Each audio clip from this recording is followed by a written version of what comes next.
domain and range. So I mentioned before in this, in talk about functions, that a domain consists of all the x values of a function, and the range consists of all the y values.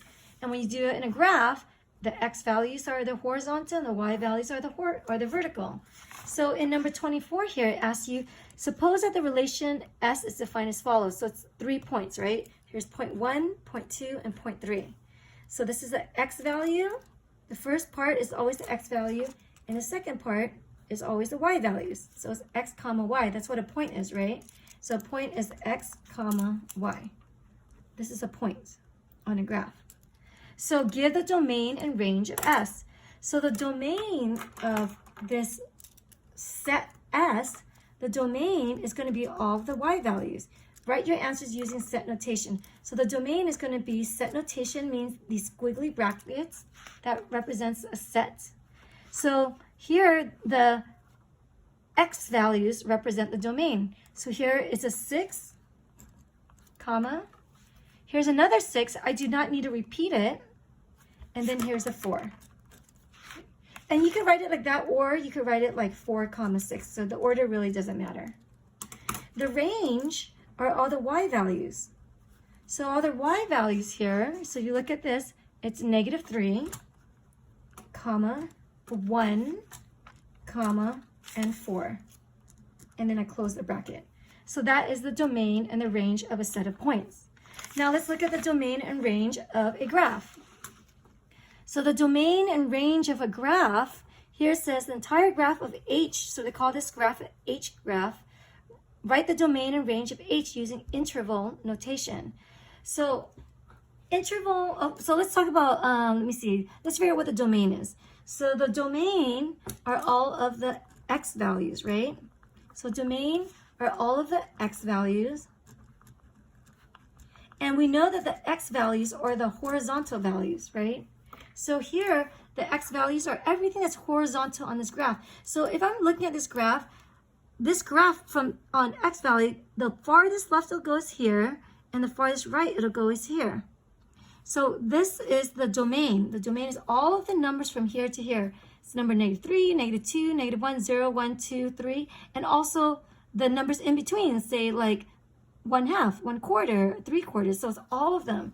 So how do you write all of the numbers possible in an answer? Well, you can't write all of the numbers possible because it's infinitely many numbers because there's so many decimals in between. So what we use is we call interval notation. The interval notation gives a window of numbers instead of just a finite number, right? So here, the domain, when you write something in interval notation, you want to write it as the left-hand endpoint, comma, the right-hand endpoint. So here, if I look at this domain here, the domain is from here to all the way to here. The left-hand endpoint, the farthest left that this graph will ever go, is the number x is equal to -3. So x, the farthest left to go is -3. Comma, then I need to write down the right-hand endpoint.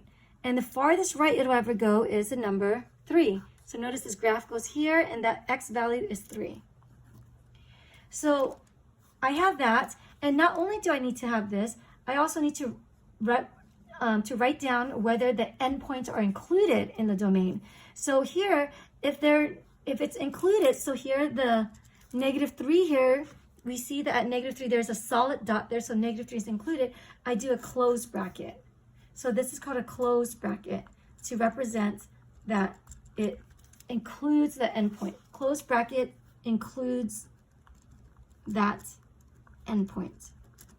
So this -3 here is included. Now, the right-hand endpoint, notice that this is an open circle. So because it's an open circle, the number 3 is not included in the domain. So if it's not included, then I'm going to put an open bracket. So an open bracket does not include the endpoint. So when I'm writing this answer, I'm saying that the domain is everything between -3 to 3. Everything between here is part of the domain, all of the numbers between, including -3, but not including 3. Now let's talk about the range. So the range, we said, are all of the y values.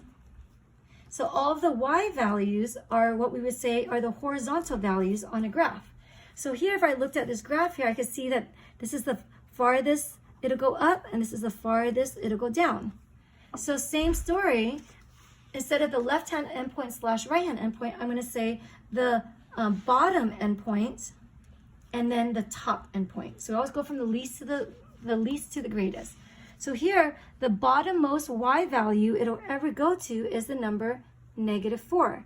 So -4 is the lowest this graph will go. And what is the highest this graph will go? What's the y value? The highest value this graph will go is the number 5. So I'm going to put 5 here. And then I ask myself, well, are the endpoints included? Well, -4, if you look at -4, is -4, the y value of -4, is it included? No, it's not, because it's an open circle, so therefore I need an open bracket. The number 5, is it included in the domain? So when I look at the 5, I see a closed circle here. That means that the 5 is included, so I'm going to do a closed bracket. So this is the range, and this is the domain.